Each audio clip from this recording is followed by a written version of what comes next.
I wasn't supposed to be home for another 2 weeks, but the storm at the mountain pass made that decision for me. Soaked, exhausted, and craving the silence of my own land, I pulled into the driveway of my 80-acre ranch.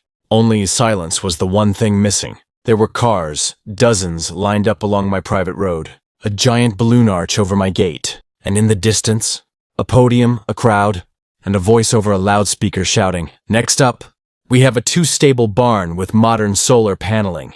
I hadn't even stepped out of my truck before a woman in heels, sunglasses, and an expression of pure entitlement turned toward me like I was the trespasser. "You can't be here," she snapped. "This is a private event." I smiled, cold and quiet. "Lady," I said, "this is my land." The look on her face twisted from confusion to panic. And then she did what entitled people always do. When cornered by truth, they reach for power. She pulled out her phone and called 911. Said I was a dangerous man threatening a peaceful HOA auction. An HOA on my ranch. That isn't part of any HOA. I hadn't even unpacked my bag. And now I was apparently being auctioned off with it. But here's the thing about lying on my land. I don't get mad. I get legal. And she had no idea what was coming next. Let's rewind about 2 months before this whole circus of entitlement and helium balloons. I live on a ranch that's been in my family for 3 generations. We're off the grid, literally. Solar panels, well water, backup generator, and not a single HOA for 50 miles, which, if you've ever dealt with one, you know is the dream. The only community nearby is a luxury gated development, about 10 minutes down the road. They call it Sunset Heights, but locals just call it Karenville. Now, I don't mingle much. I raise horses, rescue retired working dogs, and mind my business. Until business showed up at my front gate. One day I come home from town and see a notice of upcoming development staked into the ground by the edge of my property line. The logo? Sunset Heights HOA. I tore it out and called the county. They had no such permit request. I brushed it off, figured it was a mistake. Until the following week, when a real estate agent knocked on my door. "Hi, I just wanted to do a quick walkthrough for tomorrow's open house." I blinked. "Open house?" She laughed. "Oh, you must be the caretaker. Can you let me in?" That night, I installed new locks and cameras. That was warning number 1. Over the next month, it got weirder. Flyers left in my mailbox, ones I never subscribed to. Emails from property management companies asking for virtual keys. And a landscaper, yes, a landscaper, mowed down my wildflower patch claiming it was community beautification. But the final straw came when I got a certified letter addressed to tenant of Sunset Heights Plot 94. That's when I knew someone, somewhere, thought they owned my land. And if they thought that, it wasn't a mistake. It was a plan. By this point, I had started documenting everything. Dates, names, photos. I also visited the HOA office of Sunset Heights. "Can I help you?" chirped the receptionist.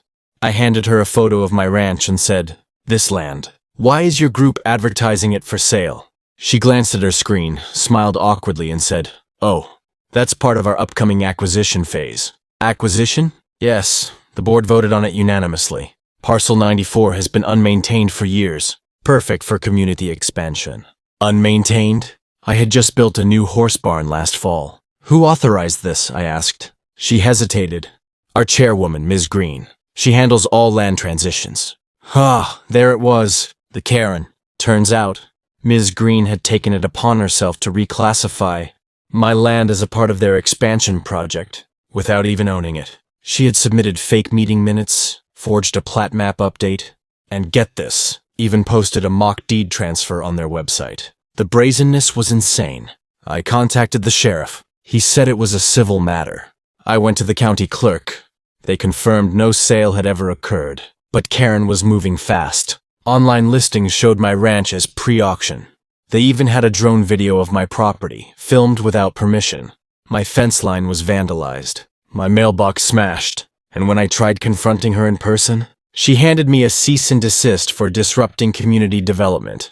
The only silver lining? My cameras had been recording everything. So when I left town for a retreat, something I'd planned long ago, I left my ranch secure and fully surveilled. Or so I thought. Because when I came back early, that's when I found her, bullhorn in hand, auctioning off my barn like she was born in Texas. and when I confronted her, she called 911.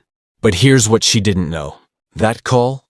It was the beginning of her auction, and her reputation was the first item sold to the lowest bidder. As Karen screamed into the phone about a dangerous man interrupting a live community event, I calmly walked to my front gate.